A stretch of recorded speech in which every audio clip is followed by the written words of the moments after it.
तो यहाँ है 10वीं विज्ञान और अध्याय क्या है 2। और यहाँ पर पृष्ठ क्रमांक 24 में कुछ अभ्यास के प्रश्न दिए गए हैं। उन प्रश्नों के उत्तर को समझते हैं। परीक्षा में अक्सर आते रहते हैं, इनको आप अपने कॉपी में नोट कर लीजिएगा और इनको समझ लीजिए क्या है। पीतल एवं तांबे के बर्तनों में दही एवं खट्टे पदार्थ क्यों नहीं रखने चाहिए? क्या कभी आपने रखा है? पीतल का हो, है ना, या तांबे का बर्तन हो, उसमें खटाई चीज़ रख दो तो क्या हो जाता है? थोड़ा थोड़ा वहाँ काला हो जाता है। और यदि उसमें कोई सामान खाओगे तो थोड़ा कड़वा लगने लगता है। ठीक, ऐसा क्या हो जाता है? तो चलिए इसमें क्या लिखेंगे। दही एवं खट्टे पदार्थों में अम्ल होते हैं, ये तो पता है। जितने भी खट्टे पदार्थ हैं उसमें क्या होते हैं? अम्ल है। ठीक है, ये अम्ल पीतल एवं तांबे के साथ अभिक्रिया करके विषैले जहरीले लवण बना देते हैं, है ना।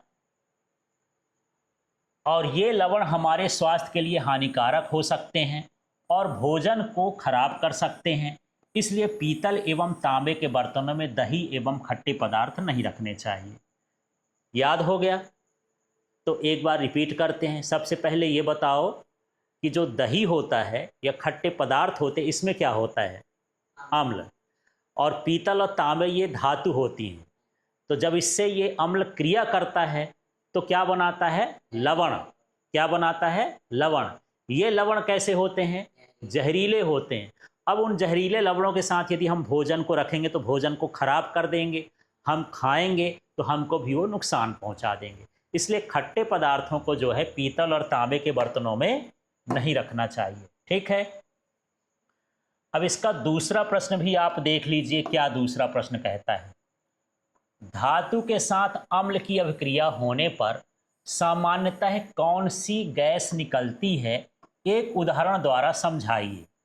तो इसके पहले हम पढ़ चुके हैं कि जब धातु से कोई अम्ल क्रिया करता है तो हाइड्रोजन गैस निकलती है। कौन सी गैस निकलती है?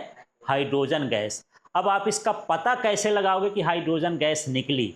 तो जब ये क्रिया करते हो तो परख नली के पास जलती हुई मोमबत्ती ले जाओ तो फट फट फट की आवाज़ देगी, पाप ध्वनि निकालेगी। तो पाप ध्वनि हाइड्रोजन ही निकालती है जलने के साथ। वो जलती भी है, ज्वाला भी निकालती है और फटफट की ध्वनि भी निकालती है।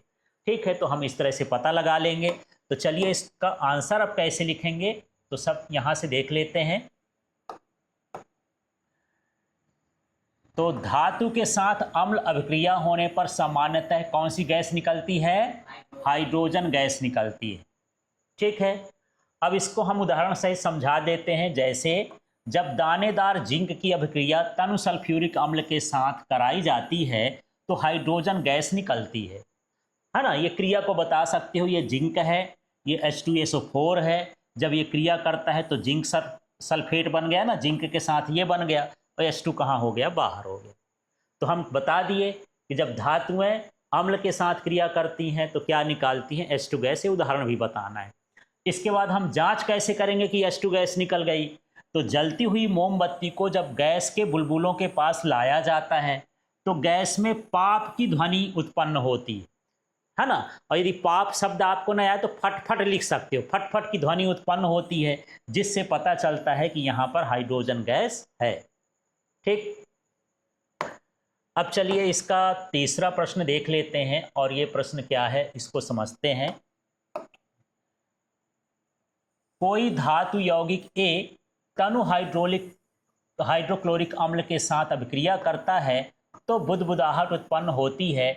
इससे उत्पन्न गैस जलती मोमबत्ती को बुझा देती है। यदि उत्पन्न यौगिक में एक कैल्शियम क्लोराइड है तो इस अभिक्रिया के लिए संतुलित रासायनिक समीकरण लिखिए। प्रश्न समझ में आया? कोई धातु का यौगिक है, उसका नाम हमको अभी पता नहीं है, लेकिन यह हाइड्रोक्लोरिक अम्ल के साथ जब अभिक्रिया करता है तो इसमें गैस बुदबुदाहट उत्पन्न होती है, उबलने जैसे लगता है।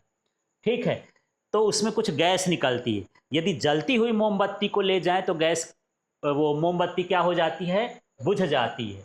ठीक है, और चेक करने में पता चलता है कि ये कैल्शियम क्लोराइड बना।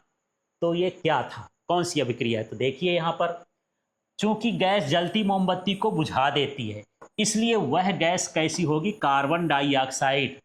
आग बुझाने के लिए कार्बन डाइऑक्साइड का उपयोग किया जाता है। अग्निशामक यंत्र सुने हो नाम? अग्निशामक यंत्रों में कौन सी गैस होती है? सूखी कार्बन डाइऑक्साइड भरी होती है। यदि कार्बन डाइऑक्साइड गैस आप कर दो तो आग बुझ जाती है। जैसे मान लो यदि इलेक्ट्रिक करंट के कारण आग लग जाए तो पानी डालोगे क्या? आपको खुदे करंट लगेगा। तो वो जो अग्निशामक वाले छोटे छोटे लाल लाल डब्बे होते हैं उसके अंदर क्या भरा होता है? Carbon dioxide. Carbon dioxide gas डाल दो, वो बुझ जाए। ठीक है, पानी डालने से नहीं बुझेगा। अब मान लो पानी के ऊपर पेट्रोल है, अब आग लग गई पेट्रोल में, तो पानी डालोगे तो बुझेगा? नहीं बुझेगा, और बढ़ेगी। कार्बन डाइऑक्साइड डालो उसमें। ठीक है, तो कार्बन डाइऑक्साइड किसी जलती हुई चीज़ को क्या दे करती है? बुझा देती है।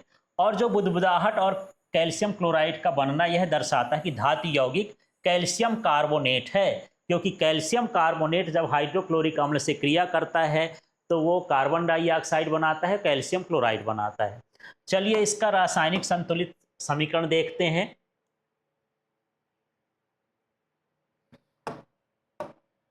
तो संतुलित रासायनिक समीकरण इसका आप समझिए। कैल्शियम कार्बोनेट का सूत्र क्या होता है? CaCO3, ये सॉलिड में है ना। और यहां पर ये 2HCl क्या है? हाइड्रोक्लोरिक अम्ल है। उसमें क्या बन रहा था? Calcium chloride. तो उसका सूत्र क्या होता है? CaCl2। और क्या बनता है? जल बनता है H2O। साथ में क्या होता है? CO2 गैस बाहर निकलती है। ठीक है, इसका हिंदी भी लिख सकते हैं।